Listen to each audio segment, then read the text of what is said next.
ملګری چې کله ځان له غوره کې د خیانتګر ملګري نه ځان لرې ساته. خیانتګر دغه شان د فحاش او دغه شان د کم اصل ملګري نه چې هغه بدخویی، تربیت یې نه وي شوی، بد اخلاقی، ځکه چې د دې سړي دا ملګرتیا به دې دومره وځوروي که نه چې تپوس یې مه کوه.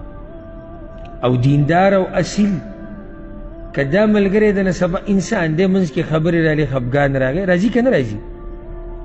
دوه انسانان چې یو ځای اوسېږي، ملګرتیا کوي، رونه ملګري، پلار او بچي، منځ کې خبرې راغلې او خفګان راغی، دی به ګوره په دې خفګان کې هم ستا د عزت خیال ساتي، ځکه چې هلته هغه سړی دینداره دی، هغه سړی اصیل دی، هغه سړی دروند دی، هغه تربیت شوی دی.